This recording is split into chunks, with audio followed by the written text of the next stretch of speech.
بسم اللہ الرحمن الرحیم ربی شرح لی صدری ویسر لی امری واحلل عقدۃ من لسانی یفقہوا قولی۔ آج کا میرا موضوع ہے اللہ تعالیٰ کی نافرمانی اور ظلم کی سزا کیا ہے۔ انتہائی تہلکہ مچا دینے والی اس میں باتیں ہیں، انتہائی عبرتناک کچھ واقعات ہیں، اس کو آخر تک لازمی سنیں، یہ زندگی بدل دینے والا بیان ہے اور اس کو آگے شیئر کریں، اللہ آپ کو جزائے خیر عطا فرمائے۔ دنیا میں امن و سکون تو تب ہی برقرار رہ سکتا ہے کہ ہر شخص اپنا فرض دیانتداری سے ادا کرے، ہر شخص کے حقوق محفوظ ہوں اور ان سے بہرہ اندوز ہونے کی پوری آزادی ہو۔ جب لوگ اپنے فرائض کی ادائیگی میں کوتاہی اور بددیانتی سے کام لینے لگتے ہیں یا جب کسی کے حقوق غصب کر لیے جاتے ہیں تو پھر بحر و بر میں فتنہ و فساد کے شعلے بھڑکنے لگتے ہیں، جائیدادیں تباہ ہو جاتی ہیں اور بے شمار جانیں تلف ہو جاتی ہیں۔ ہر شخص کے فرائض کیا ہیں جو اسے ادا کرنا چاہیے، ہر شخص کے حقوق کیا ہیں جو اسے ہر قیمت پر ملنے چاہیے، ان کا تعین دین اسلام نے کیا ہے، جو دین فطرت ہے اور جو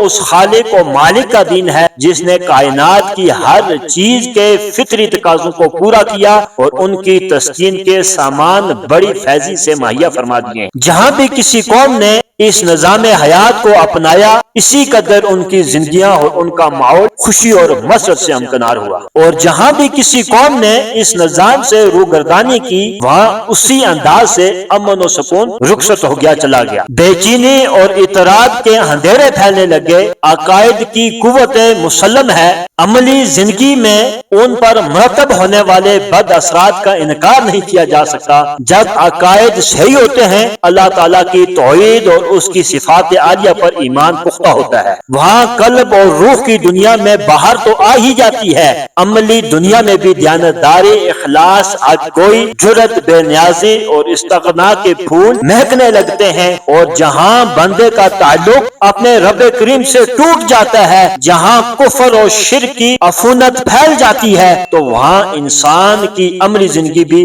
بدکاریوں، بدعمالیوں کی آماجگاہ بن کر رہ جاتی ہے۔ اگر وہ طاقتور ہے تو شتر بے مہار بن کر لوگوں کے حقوق پامال کرنے لگتا ہے، اگر وہ کمزور ہے تو گرے ہوئے سکے پتوں کی طرح ہچکولے کھاتا ہے، اسے کہیں قرار نہیں، وہ خبیث ترین حرکات کے ارتکاب سے بھی نہیں شرماتا۔ جس معاشرے میں انسان کی جان، عزت و ناموس اور مال محفوظ نہ ہو، کیا وہاں امن و سکون میسر آ سکتا ہے؟ آپ عہد خلافت کی تاریخ پر ایک سرسری نظر ڈالیں، ہر ملک میں آپ کو اس آیت کی عملی تفسیر دکھائی دینے لگے گی، اور اگر آپ عصر حاضر کے حالات کا جائزہ لیں تو آپ کو پتہ چلے گا کہ انسان کو خدا فراموشی، نوامیس، فطرت سے سرتابی اور اسلام کے پیش کیے ہوئے نظام حیات سے روگردانی کی سزا کس طرح مل رہی ہے۔ نہ خشکی پر کہیں امن ہے، نہ سمندر کی بے کراں وسعتوں میں کوئی گوشہ عافیت نظر آتا ہے، زمین پر جگہ جگہ میزائل کے اڈے قائم ہیں، جہاں سے ایک بر اعظم سے دوسرے بر اعظم پر ایٹم بم برسا کر ہر چیز کو خاک سیاہ بنایا جا سکتا ہے۔ سمندر کی سطح بلکہ سمندروں کو ابلتے ہوئے جہنم میں تبدیل کر سکتی ہے۔ کرۂ ہوائی میں بڑی بلندیوں پر امریکہ کا ہوائی بیڑا جو ہزاروں طیاروں پر مشتمل ہے، ہر وقت مصروف پرواز رہتا ہے، اس میں مہلک قسم کے ایٹم بم اور ہائیڈروجن بم فٹ کر دیے گئے ہیں، ایک سنگل سے وہ کہرم برسا سکتے ہیں۔ بڑی قوتیں ملک سے ملک اسلحہ بنانے کی دوڑ میں ایک دوسرے سے سبقت لے جانے کے لیے ملکی ثروت کو پانی کی طرح بہا رہی ہے۔ خواندگی زندگی بھی ہماری بدعمالیوں سے جنم لینے والے فساد سے محفوظ نہیں۔ میاں بیوی کے درمیان اعتماد جو خواندگی زندگی کی مسرتوں کے لیے شرط اول ہے، تیزی سے مفقود ہوتا چلا جا رہا ہے۔ ماں باپ اپنی عیش کشی کے باعث اولاد کی صحیح تربیت سے قاصر ہیں۔ غیر تربیت یافتہ اولاد بڑی ہو کر اپنے والدین کا ادب محلوظ نہیں رکھتی، بلکہ انہیں ایک ناقابل برداشت بوجھ خیال کرتی ہے۔ بڑوں کے دلوں میں چھوٹوں کے لیے رحم و شفقت نہیں رہی، چھوٹوں کی آنکھیں شرم اور حیا کے نور سے محروم ہو گئی ہیں، اور اپنے سے بڑوں کی پگڑی اچھالنا فیشن بن گیا ہے۔ جب ہمارے گرد و پیش اس قسم کے حالات ہوں تو اس آیت کا مفہوم سمجھنے میں کوئی وقت محسوس نہیں ہوتا کہ وہ لوگ جنہوں نے اپنے چمن حیات کو خاردار جھاڑیوں سے بھر دیا ہے، اس کے کانٹوں کی چبھن تو وہ بھی محسوس کریں، اپنے گناہوں اور بد کرداریوں کی سزا وہ بھی تو چکھیں۔ اور اس میں حکمت یہ ہے کہ شاید وہ لوگ اپنے اعمال بد کی تباہ کاریوں سے عبرت حاصل کریں اور موت سے قبل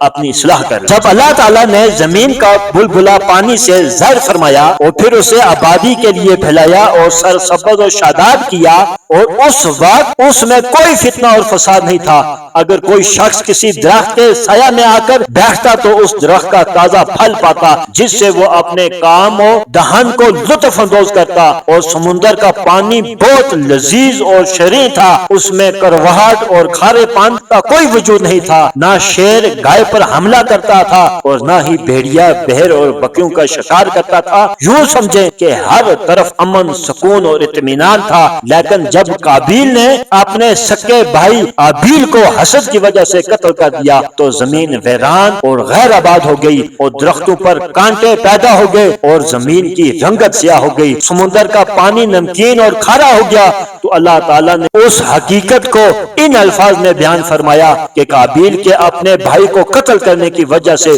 خشکی اور جنگل میں فساد ظاہر ہوا، اور جلندی نامی ایک کافر بادشاہ تھا جس کا پیشہ یہ تھا کہ وہ غریب ملاحوں کی کشتیاں زبردستی دریاؤں سے پکڑ لیتا اور ان غریبوں کے ذریعے معاش کو ختم کر دیتا، جو ایک ظلم عظیم تھا جس کی وجہ سے اللہ تعالیٰ نے دریاؤں اور سمندروں کے پانی میں بگاڑ پیدا کر دیا کہ دریاؤں اور جنگلوں میں لوگوں کی غلط کاریوں، ظلم و تعدی اور گناہوں کے سبب فساد ظاہر ہوا، اور اس کے ساتھ ساتھ انہوں نے اپنے خالق و مالک کی بارگاہ میں جبین نیاز کو جھکانا ترک کر دیا اور نماز پڑھنا چھوڑ دی، جس کا نتیجہ فتنہ فساد کی شکل میں ظاہر ہوا۔ حدیث شریف میں آیا ہے کہ جس محلے میں ایک بے نمازی رہتا ہو اور باقی اہل محلہ ساری نمازیں پڑھتے ہوں، سارے کے سارے نمازی ہوں، مگر اسے نماز پڑھنے پر مجبور نہ کرتے ہوں، تو اس محلے پر 70 مرتبہ دین میں لعنت نازل ہوتی ہے۔ تو گویا بے نمازی کا یہ گناہ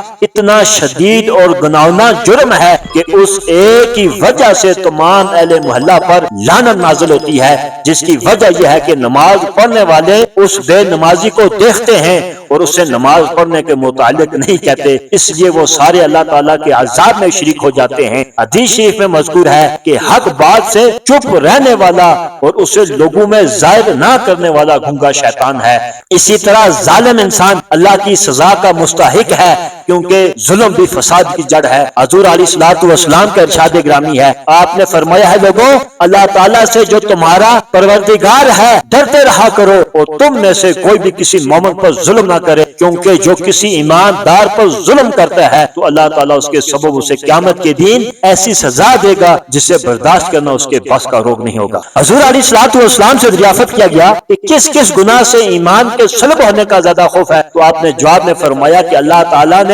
کسی کو ایمان کی دولت سے نوازا ہو، وہ اس کا شکر ادا نہ کرے تو اس کے ایمان کے سلب ہونے کا خدشہ ہے، اور نمبر 2 اپنے انجام اور خاتمے کے خوف کو ترک کر دینا، اور نمبر 3 لوگوں کو ظلم کرنا۔ حضرت ابو حنیفہ رضی اللہ تعالی عنہ کے سامنے جب اس کا ذکر کیا گیا تو آپ نے فرمایا کہ جس شخص میں یہ مذکورہ بالا تینوں گناہ پائے جاتے ہوں تو اس کے متعلق غالب گمان یہ ہے کہ اس کی موت کفر پر ہوگی، البتہ اگر اللہ تعالیٰ کی رحمت اور سعادت سے اسے حاصل ہو جائے تو اس کے خاتمہ بالخیر کی امید کی جا سکتی ہے۔ حضور علیہ الصلوۃ والسلام کی آمد سے پہلے صرف جزیرہ عرب ہی نہیں بلکہ ہر جگہ فتنہ اور فساد کی آگ بھڑک رہی تھی، ظلم و تعدی اور فسق و فجور اور بے راہ روی لوگوں کی فطرت ثانیہ بن چکی تھی، وہ انسانی اقدار سے بالکل ناآشنا تھے۔ اللہ تعالیٰ کو اہل دنیا پر رحم آیا اور اس نے آپ صلی اللہ علیہ وسلم کو اخلاقی اقدار سے روشناس کرنے کے لیے اور فتنہ و فساد اور جرائم سے معاشرے کو پاک کرنے کے لیے مبعوث فرمایا۔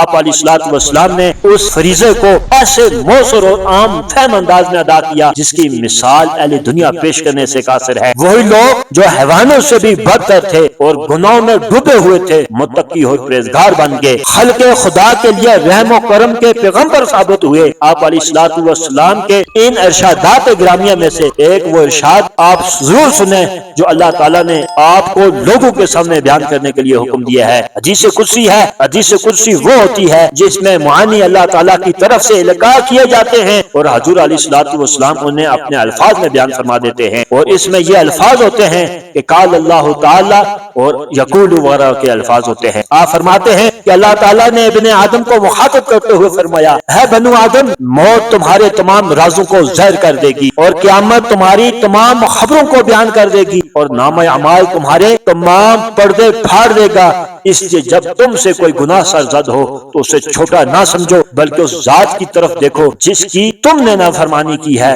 اور جب تمہیں تھوڑا رزق دیا جائے تو اس تھوڑے رزق کی طرف نظر نہ کرو، بلکہ اسے دیکھو جس نے وہ رزق تمہیں دیا ہے، اور صغیرہ گناہ کو حقیر مت سمجھو، کیونکہ تمہیں یہ معلوم نہیں کہ میں تمہارے کس گناہ پر غضبناک ہو جاتا ہوں، اور تم میری خفیہ تدبیر سے معمور نہ رہو، کیونکہ وہ چونٹی کی طرح تاریک رات میں پتھر پر چلنے سے بھی زیادہ پوشیدہ ہوتی ہے۔ اے ابن آدم، کیا میری نافرمانی کرتے وقت تو نے میری ناراضگی کو یاد کیا، پھر تو اس سے رک گیا؟ کیا تو نے اس شخص کی امانت کو ادا کیا جس نے تجھے امین بنایا تھا؟ کیا تو نے اس آدمی سے نیکی کی جس نے تیرے ساتھ برائی کی تھی؟ کیا تو نے اسے معاف کر دیا جس نے تجھ پر ظلم کیا تھا؟ کیا تو نے اس آدمی سے گفتگو کی ہے جس نے تیرے ساتھ کلام کرنا چھوڑ دیا تھا؟ اور کیا تو نے اس شخص کے ساتھ تعلق جوڑا جس نے تجھ سے قطع تعلقی کر لی تھی؟ اور کیا تو نے اس آدمی سے انصاف کیا جس نے تیرے ساتھ خیانت کی تھی؟ اور کیا تو نے اپنے دین اور دنیا کے معاملات کے متعلق علماء سے پوچھا تھا؟ اور بے شک میں تو تمہاری شکلوں کی طرف نہیں دیکھتا، بلکہ تمہارے دلوں اور تمہاری نیتوں کو دیکھتا ہوں، اور میں تمہاری ان خصلتوں سے